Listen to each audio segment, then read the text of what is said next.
میں رہ کے ایک تجربہ سیکھا ہے، جس کی پیسے کی طرف توجہ ہوتی ہے، پیسے اس کے آگے دوڑنے لگ جاتے ہیں، وہ دوڑتے ہیں، تو تھک جائے گا، ان تک پہنچ نہیں سکتا، تھکا کے ماریں گے تجھے پیسے، اور تو اپنا چہرہ پھیر پیسوں کی جانب تیرے پیچھے دوڑنے لگ جائیں گے، پیچھے پیچھے دوڑیں گے، بھاگتے پھریں گے تیرے پیچھے، بھاگتے ہیں پیچھے۔ لوگ کہتے ہیں نہیں رہنے دو، ضرورت نہیں۔ دنیا کا مزاج ہے، جو دنیا کے پیچھے بھاگتا ہے اس کے آگے بھاگتی ہے، اور جو منہ موڑ لیتا ہے اس کے پیچھے لگ۔ درویشی اختیار کرنے کا ارادہ تو کرے، ہم پروگرام ہی نہیں بناتے، ہمارا ارادہ ہی نہیں بنتا، ارادہ تو کرے۔ اور بھائی جس دن ارادہ ہو جاتا ہے اسی دن اللہ نوازنا شروع کر دیتا ہے، جس دن ارادہ ہوتا ہے اسی دن اللہ کہتا ہے چل کھول گیا، وَيَرْزُقُهُ مِنْ حَيْثُ لَا يَحْتَسِبُ، اب تجھے وہاں سے دینا جہاں سے تیرا کبھی گمان بھی نہیں گیا ہوگا۔ اس لیے میرے بھائی توجہ اللہ کی طرف، خبردار، یہ دنیا داری جتنی اس کی ضرورت ہے اس کو اتنا کرو۔ میرے نبی پاک نے زہد اختیار فرمایا ہے، زہد، دنیا داری، پیسے بڑے اچھے ہوتے تو سب سے زیادہ میرے مصطفیٰ کی تجوری میں ہوتے، سب سے زیادہ۔ اگر آپ توجہ دنیا داری کی طرف کریں گے تو حالات خراب ہو جائیں گے، توجہ رب رسول کی طرف رکھیں، بڑی جلدی بہتری ہو۔ محمود غزنوی نے نا ہیرے بکھیر دیے، خزانوں کے منہ کھول دیے، کہنے لگا جو جس پہ ہاتھ رکھے گا شاید اسی کی ہو جائے گی۔ کھول گئے دروازے، جو لوگ دوڑے، پتہ تھا بادشاہ کے پاس کیا کیا ہے، یوں سمجھ لیں کسی نے پجاروں پہ ہاتھ رکھ دیا، کسی نے جا کے تو وہ جو بندھے ہوئے تھے بڑے بڑے جانور استبل میں، اس نے کہا حویلی گھوڑوں سمیت میری، کسی نے کسی شے پہ، کسی پہ کسی شے پہ، دوڑنے لگے، جس پہ جو ہاتھ رکھے اسی کی۔ ایاز بڑا سیانہ تھا، پیچھے سے اٹھا، دھیما دھیما آ کے تو محمود غزنوی کے کندھے پہ ہاتھ رکھ دیا۔ اس نے کہا تجھے کوئی شے نہیں چاہیے؟ کہا بادشاہ تو وعدے پہ قائم رہ، تو نے کہا تھا جو جس پہ ہاتھ رکھے گا اسی کا ہو جائے گا، تو مجھے جو شے چاہیے تھی میں نے ہاتھ رکھ دیا ہے، اب تو بتا وعدے پہ قائم ہے کہ نہیں؟ تو محمود نے اٹھ کے سینے سے لگایا، ماتھا چوما، کہا یاز بات ختم ہو گئی، دنیا دنیا داروں کی، مال مالداروں کا، ہر شے جس نے جو مانگی اس کی، پر ایاز محمود تیرا ہی رہے گا، محمود تیرا ہی رہے گا، محمود تیرا ہی رہے گا۔ نہ وہ غزنوی میں تڑپ رہی، نہ وہ خم ہے زلف ایاز میں، نہ وہ حسن میں رہی شوخیاں، نہ وہ عشق میں رہی گرمیاں، کہا یہ تیرا ہی رہے گا۔ او بھائی ایاز ہمیشہ فائدے میں رہا، ہمیشہ، اس کے لب ہلتے تھے تو محمود ہر شے نچھاور کر دیتا تھا۔ کیوں ایک پجاروں کے پیچھے بھاگتے ہو؟ وہ چابی کیوں نہیں لیتے جس سے سارے خزانے کھل جاتے ہیں؟ وہ چابی کیوں نہیں لیتے جس سے سارے خزانے کھل جاتے ہیں؟ وہ چابی حاصل کرو، بس جس کا محمود ہو گیا وہ بچ گیا، اور جو پجاروں کے پیچھے الجھ گیا وہ بس ختم ہو گیا معاملہ۔ اس لیے توجہ ادھر رکھو جہاں سے ہر شے ملنی ہے۔ دنیا داری زندگی میں اتنی زیادہ دنیا داری ہے لوگوں میں، اتنی زیادہ، لوگ دین داری بھی دنیا داری کے رنگ میں کرتے ہیں، وہ کام جو خالص ہونا چاہیے تھا وہ بھی لوگ اب دنیا داری کے رنگ میں کرنے لگے۔ کہیں ان جگہوں پہ لوگ جا کے اپنا پیسہ خرچ کرتے ہیں جہاں رش زیادہ ہو، وہاں جا کے پیسے دیں گے، ذرا اعلان لمبا چوڑا ہوگا، آپ بڑا اشتہار پہ نام لکھ دیں بڑے چودھری صاحب کا، وہ راضی ہو جائیں گے۔ وہ خالص دینداری جس میں کوئی شائبہ نہیں ہونا چاہیے تھا دنیا کا، وہ بھی اب لوگ اس رنگ میں۔ اور یاد رکھیں میرا رب بڑا سخت امتحان لیتا ہے دنیا دار کا۔ جب بندہ دنیا داری کے پیچھے بھاگتا ہے تو اللہ اس کے لیے رستے بناتا جاتا ہے، کہتا چل لے، کتنے پیسے لے گا؟ وہ جہاں ہاتھ رکھتا ہے نا اس کو دولت ملتی جاتی ہے، دیتا جاتا ہے۔ پتہ اسے تب چلتا ہے جب اللہ اس سے دعا کی لذت چھین لیتا ہے، پتہ اسے تب چلتا ہے جب دنیا رہ جاتی ہے۔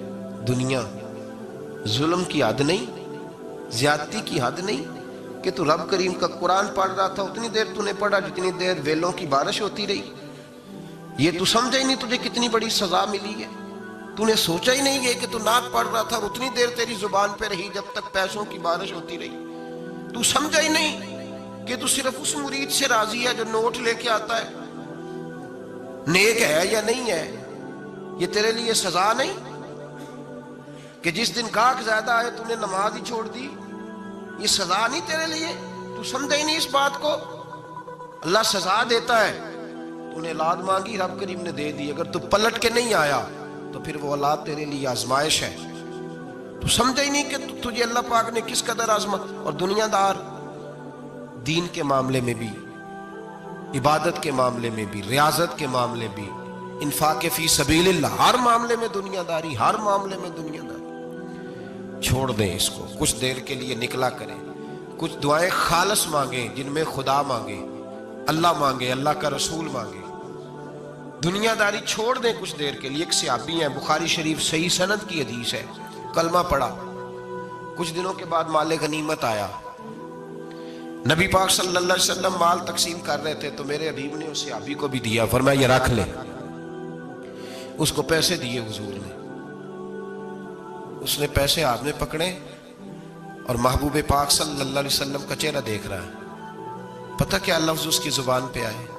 کہنے لگے یا رسول اللہ میں نے اس لیے کلمہ تو نہیں پڑھا تھا میں پیسے لوں گا. حالانکہ تالیف قلب حصہ اسلام کا، جو بندہ نیا کلمہ پڑھتا تھا اس کو کچھ نہ کچھ دیا جاتا تھا چونکہ اس کی برادری چھوڑ جاتی. کہنے لگے حضور اس لیے تو کلمہ نہیں پڑھا تھا کہ پیسے آئیں گے. نبی پاک نے فرمایا کس لیے پڑھا تھا؟ کہا یا رسول اللہ میں نے تو اس لیے پڑھا تھا کہ آپ مجھے جہاد میں لے جائیں گے اور میں آپ کے نام پر اپنی جان قربان کر دوں گا. میں نے کچھ لینے کے لیے نہیں، جان دینے کے لیے کلمہ پڑھا تھا. تو حضور میرے لیے مہربانی فرمائیں، مجھے آپ یہ دنیا داری ہی دنیا داری، مال ہی مال. حضرت میاں شیر محمد شرک پوری رحمت اللہ علیہ کی وہ بات میرے دل کو چھو جاتی ہے. ایک آپ سے شخص آ کے کہنے لگا حضور میں پہلے غریب تھا فلاں جگہ میں نے. ہاں یہ بات بالکل درست ہے کہ شیخ جو کامل ہوتا ہے وہ دعا کرتا ہے اللہ کی بارگاہ میں، یا اللہ یہ میرے پاس آیا تو اسے کوئی کمی بھی نہ رہے، کوئی بھی نہ رہے. یہ تو اس کی اپنی درویشی ہے نا کہ وہ یہ بات کہے، تو اپنا رنگ ہے اس کا. میاں صاحب کے پاس آیا تو آ کے کہنے لگا حضور میں فلانے آدمی کا مرید ہوا ہوں، ایک کارخانہ تھا اب 4 ہو گئے. تو آپ فرمانے لگے تیرا تو بیڑا گرک ہو گیا، چاہیے تھا تیرا ایک بھی چھڑاتے، تجھے اللہ اللہ پہ لگاتے، تجھے اور بھسا دیا دنیا میں. یہ کون سی تُو نے درویشی اختیار کی؟ اور کارخانے بڑھ گئے تیرے. حضرت عیسیٰ علیہ السلام کے پاس ایک شخص آیا تو اس نے آ کے کہا میں نے آپ کے ساتھ رہنا ہے حضور، میں نے آپ کے ساتھ رہنا ہے. آپ فرمانے لگے دنیا دار بن کے رہو گے کہ دیندار؟ کہنے لگا جی میں دیندار بن کے رہوں گا. فرمانے لگے دنیا کی طلب نہ کرنا ورنہ میری صحبت میں نہیں رہ سکو. حضرت عیسیٰ علیہ السلام نے شادی نہیں کی، مکان ہی نہیں بنایا، ایک تکیہ، ایک پیالہ، ایک کمبل، جہاں رات ہوتی وہیں سو جاتے. ایک دن ایک شخص کو دیکھا کہ وہ نا ڈھلان بنی ہوئی تھی، پتھر کی پہاڑ تھوڑی سی ڈھلان بنی ہوئی تھی تو نیچے لیٹا ہوا ہے. آپ نے کمبل بھی صدقہ کر دیا. کہنے لگے آج کے بعد جہاں ڈھلان بنے گی وہاں سو جائیں گے، کمبل کی ضرورت ہی کوئی نہیں. کچھ دنوں کے بعد ایک شخص کو دیکھا کہ وہ اپنے ہاتھ کا تکیہ بنا کے سویا ہوا ہے، تکیہ بھی خیرات کر دیا. کہنے لگے اس کے بغیر بھی گزارا ہو سکتا ہے. کچھ دنوں کے بعد دیکھا کہ ایک آدمی چلو میں پانی پی رہا ہے، پیالہ بھی اللہ کے راستے میں دے دیا. کہنے لگے چل جائے گا کام اس کے بغیر. پر میں دنیا دار بن کے نہ آنا. کہنے لگا نہیں صاحب میں دیندار بن کے آؤں گا. جناب عیسیٰ علیہ السلام نے رکھ لیا. آپ پہلے دن ہی کہنے لگے چل آ جا روٹی کھا لے. 3 روٹیاں منگائیں، اس کو ساتھ بٹھایا. فرمانے لگے میں تو ایک کھاؤں گا، تو کتنی کھائے گا؟ کہنے لگا جی میں بھی ایک ہی کھاؤں گا. ایک روٹی اس نے کھا لی، ایک آپ نے کھا لی. تیسری روٹی چھوڑ کے جناب عیسیٰ علیہ السلام دریا کنارے وضو کرنے چلے گئے. واپس آئے تو روٹی کوئی نہیں تھی. اللہ کے نبی تھے، جان گئے. رب کریم کا بندہ بھی جان جاتا ہے. اقبال کہتے ہیں اولیاء کیا ہیں جواسی سلول قلوب، کہتے ہیں رب کے ولی کو ٹٹولا نہ کر، وہ تو دلوں کے حال بھی جانتا ہے. انہیں ٹٹولا نہ کر، غبار آلود سمجھ کر حکارت سے نہ دیکھ ان کو، انہی کی ٹھوکروں سے سلطنت بنتی بگڑتی ہے. اور اقبال کہتے ہیں نہ تیغ و تیر میں نہ لشکرو سپاہ میں، نہ تیغ و تیر میں نہ لشکرو سپاہ میں. کہتے ہیں نہ تلوار میں نہ تیر میں نہ لشکر میں نہ فوجوں میں، نہ تیغ و تیر میں نہ لشکر و سپاہ میں ہے جو بات مرد کلندر کی بارگاہ میں ہے، جو بات مرد کلندر کی بارگاہ میں. تیسری روٹی کدھر ہے؟ کہنے لگا حضور مجھے نہیں پتا. فرمانے لگے تجھے پتا ہے پر تو بتا نہیں رہا. کہنے لگا مجھے تیسری روٹی کا پتا. حضرت عیسیٰ علیہ السلام ایک ہرنی جا رہی تھی، اس کے ساتھ 2 بچے تھے، آپ نے ایک بچہ پکڑا، اس کو ذبح کیا، لکڑی جلائی، اس کو بھونا، اس کو بھی کھلایا، خود بھی کھایا، ہڈیاں جمع کر دیں۔ جب وہ ہڈیاں، اس پہلو کو ذرا سمجھیے گا، جب کھا بیٹھے ہڈیاں جمع، وہ ہرنی بھی کھڑی ہے، وہ دوسرا بچہ بھی کھڑا ہے، ایک بچہ ذبح کر کے کھا لیا، دوسرا کھڑا ہے۔ جب پیٹ بھر لیے، وہ بھی ڈکار لینے لگا سامنے، تو حضرت عیسیٰ علیہ السلام ہڈیوں سے کہنے لگے چلو اٹھ جاؤ اللہ کے حکم سے۔ ہرنی کا بچہ پھر سے زندہ ہو گیا، وہ چلا گیا، ماں اس کو ساتھ لے کے روانہ، فرمانے لگے دیکھ اللہ نے مجھے معجزہ دیا ہے، ہم نے کھا بھی لیا ہے اور بچہ چلا بھی گیا ہے، ہمارے پیٹ میں ہے بھی، اور اب تو بتا دے روٹی کس نے کھائی ہے۔ کہنے لگا جی مجھے نہیں پتا، نہیں پتا مجھے۔ حضرت عیسیٰ علیہ السلام اس کو ساتھ لے کے بڑھے تو دریا کے اوپر، پانی کے اوپر پیدل چلنے لگے، دریا پار کر گئے، فرمانے لگے تو پانی پہ چلتا رہا ہے، سارا پانی کراس کر گیا ہے تو ڈوبا نہیں، اب بتا دے روٹی کس کے پاس ہے۔ کہنے لگا نہیں پتا، مجھے پتا۔ اللہ اکبر، کیا خوب لفظ کہہ گئے سجادہ نشین حضرت پیر میر علی شاہ صاحب رحمت اللہ علیہ، بے قدراں کچھ قدر نہ جاتی، کھیتی خوب تسلی ہو، اے دنیا دار پجاری زر دے، کتے آندے گل ٹلی ہو۔ سارا دریا اتنا بڑا دیکھتے ہیں لوگ جو آتے ہیں نا درویشوں کے پاس، بڑے رنگ دیکھتے ہیں پر بدلتے نہیں، رنگ بڑے دیکھتے ہیں پر اپنے آپ کو تبدیل، وہ 5 فقیروں کسے نہیں مارے آئے ہوئی چور اندر دا ہو، دیکھتے بڑا کچھ ہے بدلتے نہیں، نہ بدلا۔ حضرت عیسیٰ کہنے لگے منوا کے میں بھی چھوڑوں گا، تو مانے گا۔ آپ نے نا ریت کٹھی کی، ریت 3 حصوں میں ریت جمع کر لی اور پھر اس پر کچھ پڑھ کے پھونکا تو وہ سونا بن گئی، 3 ڈھیریاں تھی ریت کی، پھونکا تو سونا بن گئی۔ آپ فرمانے لگے یہ سونا تیرا، ایک ڈھیری تیری، ایک میری، اور تیسری اس کی جس نے تیسری روٹی کھائی ہے۔ کہنا جی میں ہی کھا دی، میں نہیں کھائی، یہ تیسرا اس کا حصہ جس نے تیسری، کہنے لگا میں نہیں کھائی ہے، مان گیا۔ ذرا بات کو سمجھیں، پانی پہ پیدل چلا ہے پر مانا، دنیا دار ہے نا، مانا نہیں۔ ہرنی کا بچہ زندہ ہوتا دیکھا ہے پر مانا، دنیا قابو آنے لگی ہے تو مان گیا ہے۔ کہنے لگا جی میں نہیں کھائی ہے۔ فرمایا او بھلے مانس، تجھے کہا تھا دنیا داری نہ کرنا، تجھے جناب عیسیٰ کی صحبت ملے گی، پر تو ایک روٹی پہ رہ گیا یار۔ کہاں دنیا دار پجاری زرد کتیاں دے گل ٹلی ہو، کہاں رہ گیا تھا۔ حضرت میاں محمد بخش صاحب رحمت اللہ تعالیٰ علیہ کو ایک شخص لے گیا ٹانگے پہ بٹھا کے، ٹانگے پہ، غلام رسول مہر صاحب نے لکھا ہے کہ وہ ٹانگے پہ بٹھا کے لے گیا اور لے جا کے نا تو میاں صاحب جی حضور یہ زمین بھی میری ہے، یہ بھی میری ہے، وہ بھی میری ہے، یہ بھی میری ہے، بڑی اس نے تفصیل سنائی۔ تو میاں صاحب فرمانے لگے بس کر یار، میں بڑی دیر سے سن رہا ہوں کہ تیرا بڑا کچھ ہے، بس کر۔ کہنے لگا حضور نہیں، یہ بھی تو میں نے تھوڑی دکھائی ہے، اور بھی میرے پاس بڑا کچھ ہے۔ تو آپ فرمانے لگے یہ بتا تجھ سے پہلے کس کے پاس تھا؟ چپ کر گیا۔ فرمایا اس سے پہلے کس کے پاس تھا؟ چپ کر گیا۔ کیا خوب فرمایا، کیا درویشوں کا کہنے کا انداز ہے، کیا خوب رنگ ہے، اور تشبیہ کس طرح کی اعلیٰ دیتے ہیں۔ دانش مندہ دا کم ناہی، دل دنیا نہ لانا، اس ووٹی کئی خامند کیتے، جو کیتا سو کھانا۔ اس ووٹی کئی خامند کیتے، جو کیتا، یہ دکان میری ہے تو پہلے کس کی تھی؟ اس سے پہلے کس کی تھی؟ یہ گاڑی میری ہے تو اس سے پہلے کس کی تھی صاحب؟ یہ کسی نہ کسی کی تھی، اور تیرے بعد بھی کسی نہ کسی کی ہو جائے گی۔ اس ووٹی کئی خامند کیتے، جو کیتا سو۔ حضرت عیسیٰ کہنے لگے تو نے ایک پیغمبر کی صحبت ضائع کر دی صرف دنیا داری کے لیے۔